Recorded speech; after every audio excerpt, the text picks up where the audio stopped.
नमस्कार बच्चों, आपका स्वागत है आपके अपने यूट्यूब चैनल साइकोलॉजी वाले गुरुजी में। तो आज के क्लास में हम यूपी पीजीटी से संबंधित इस महत्वपूर्ण टॉपिक के बारे में आप लोगों को पढ़ाने वाले हैं। उस टॉपिक का नाम है प्रात्यक्षिक संगठन के नियम। तो आज की क्लास में आपको बताऊंगा कि प्रत्यक्षीकरण के संगठन के नियम क्या होते हैं, ठीक है। और इन नियमों को एग्जाम्पल के माध्यम से आपको समझाने वाला हूँ। वीडियो को आप लास्ट तक देखिएगा, आपको पूरा कॉन्सेप्ट क्लियर हो जाएगा। और चैनल में पहली बार विजिट किए हैं तो चैनल को सब्सक्राइब करके जरूर जाइएगा। चलिए आज के क्लास को बिना किसी देरी को शुरू करते हैं। देखिए, इसके पहले क्लास में मैंने प्रत्यक्षीकरण के बारे में आपको पूरा डिटेल में बता दिया है। गेस्टाल्ट वाद क्या होता है वो भी बता दिया है। अब हम प्रात्यक्षिक संगठन के नियम समझते हैं। तो ये जो प्रात्यक्षिक संगठन के नियम है ये गेस्टाल्ट मनोवैज्ञानिकों द्वारा ही दिए गए हैं। इनके प्रतिपादक कौन है? गेस्टाल्ट मनोवैज्ञानिक। गेस्टाल्ट मनोवैज्ञानिक में कौन कौन है? वर्दाइमर है, कोहलर है और कोपका है, ठीक है। तो यदि हम इस प्रात्यक्षिक संगठन के नियम को समझें तो ये नियम क्या बताता है? यह नियम यह समझाने में मदद करता है कि हमारा मस्तिष्क जो है वो विभिन्न तत्वों को एक संगठित और सार्थक रूप में कैसे दिखता है, यानी कि प्रत्यक्षीकरण करने की प्रक्रिया कैसे संपादित करता है हमारा मस्तिष्क। किसी भी चीज़ को जो है अर्थपूर्ण ज्ञान में कैसे परिवर्तित करता है हमारा मस्तिष्क। बिखरे हुए तत्वों को एक साथ जोड़कर फिर उसको अर्थपूर्ण ज्ञान में कैसे परिवर्तित करता है हमारा मस्तिष्क। इसी बात को समझाने के लिए गेस्टाल्टवादी मनोवैज्ञानिकों ने प्रात्यक्षिक संगठन के कुछ प्रमुख नियम दिए हैं। एक एक करके उनको समझेंगे।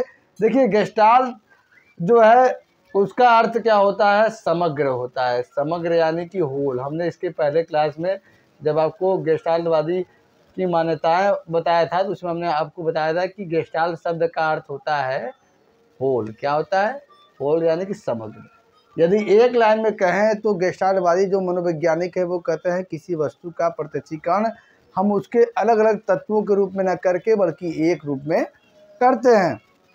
जैसे जब भी हम किसी इंसान को देखते हैं तो उसके हाथ को अलग, पैर के अलग, आँख को अलग, नाक को अलग, ये अलग अलग नहीं देखते बल्कि पूरा एक इंसान के रूप में उसको हम प्रत्यक्षीकरण करते हैं, ठीक है। चलिए आइए देखते हैं। सबसे पहला नियम है समीपता का नियम, लॉ ऑफ प्रॉक्सिमिटी।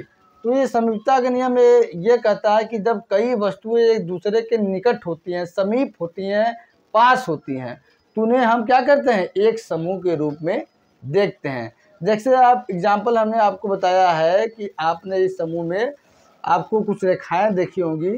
तो देखिए, दो जो रेखाएं हैं वो एक साथ हैं यहाँ पे, तो उसको हम एक समूह के रूप में उसका प्रत्यक्षीकरण कर रहे हैं। बाकी जो अलग अलग है उनको क्या है? एक समूह के रूप में प्रत्यक्षीकरण नहीं करें। कहने के ये तात्पर्य है कि अगर वातावरण में उपस्थित जो उद्दीपक होते हैं यदि उनमें क्या है? समीपता है, उनमें निकटता है, उनमें नज़दीकियाँ हैं, तो क्या उन्हें हम एक समूह के रूप में उनका प्रत्यक्षीकरण करते हैं। ये सिंपल सा नियम है समीपता का नियम।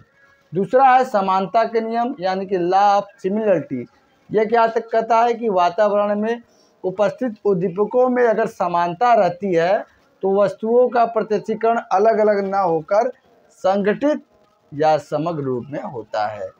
कहने की यह तात्पर्य है, गेस्टाल्टवादी मनोवैज्ञानिक इस नियम में यह कहते हैं कि यदि वातावरण में उपस्थित जो उद्दीपक हैं उनमें आपस में समानता है तो उन वस्तुओं का, उन उद्दीपकों का प्रत्यक्षीकरण हम अलग अलग न करके एक संगठित रूप में या समग्र रूप में करते हैं। जैसे आपको कुछ यहाँ पे डाट डाट करके दिखाई दे रहा है, तो देखिए ये क्या है?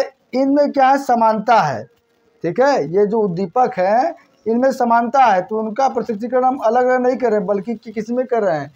एक पूरा पंक्ति के रूप में, खड़ी पंक्ति के रूप में कर रहे हैं। ऐसे करें चाहे ऐसे करें। तीसरा नियम है निरंतरता का नियम, लॉ ऑफ कंटिन्यूटी। ये कह रहा है कि यदि किसी आकृति को पूरा करने के लिए एक से अधिक विकल्प उपलब्ध हो तो उन विकल्पों को भी चयन किया जाता है जो आकृति के निरंतरता को बनाए रखते हैं। कहने के तात्पर्य है कि गेस्टाल्टवादी मनोवैज्ञानिक अपने इस नियम में कहते हैं कि यदि किसी आकृति को पूरा करने के लिए एक से ज़्यादा विकल्प मौजूद हो तो क्या है? उन विकल्पों का भी चयन कर लिया जाता है जो आकृति की निरंतरता को बनाए रखते हैं। जैसे आप यहाँ पे दो रेखाएं दिख रही होंगी, तो इन को पूरा करने के लिए इनके जितने ऑप्शन है ABCD इन सबका भी चयन करके आकृति को पूर्ण कर दिया जाता है, जिससे क्या है, निरंतरता बनी रहे। यही निरंतरता का नियम होता है। क्या होता है? पूर्ति का नियम, इसको लॉ ऑफ क्लोजर कहते हैं। ये क्या होता है कि यदि कोई आकृति अधूरी हो लेकिन उसका संपूर्ण रूप स्पष्ट हो, तो हमारा मस्तिष्क उसे क्या है, संगठित और समग्र रूप में उसका प्रत्यक्षीकरण कर लेता है। जैसे यहाँ पे कुछ आपको डॉट डॉट करके दिखाई दे रहा है, तो ये देखिए अधूरा है लेकिन उसका संपूर्ण रूप स्पष्ट है, इसलिए इसका प्रत्यक्षीकरण क्या है, समग्र और संगठित रूप में हमारा मस्तिष्क करेगा। और इसको क्या है, सर्कल का नाम दे देगा, इसको क्या है, आयत का नाम दे देगा, इसको क्या देगा, त्रिभुज का नाम।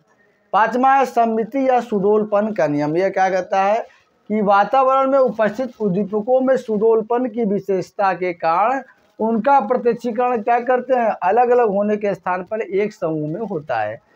कहने के तात्पर्य है कि वातावरण में उपस्थित ऐसे उद्दीपक, ऐसे वस्तु, ऐसे तत्व जिनमें सुडौलपन या सममिति की विशेषता होती है, तो उनका प्रत्यक्षीकरण हम अलग अलग न करके एक रूप में करते हैं।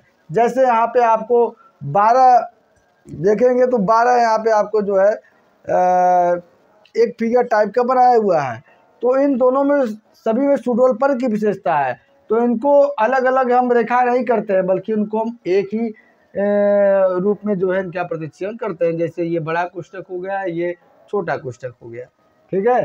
छठवां है अभिविन्यास का नियम। कहने के तात्पर्य है कि इस नियम के अनुसार उद्दीपकों के प्रारूप में अगर समानता है परंतु उनका अभिविन्यास अलग अलग है, तो सीधे अभिविन्यास का प्रतिच्छेदन जल्दी तथा तिर्यक अभिविन्यास का प्रतिच्छेदन देर से होता है।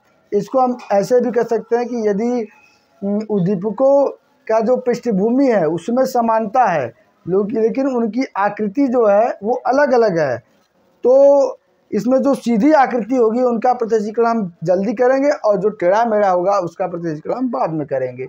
जैसे आपने इस फिगर में देखा है कि यहाँ पे ये सीधा आकृति है तो इसका प्रतिच्छेदन हम जल्दी करेंगे, और ये तिर्यक है तो इसका हम देर में करेंगे। समावेशन का नियम।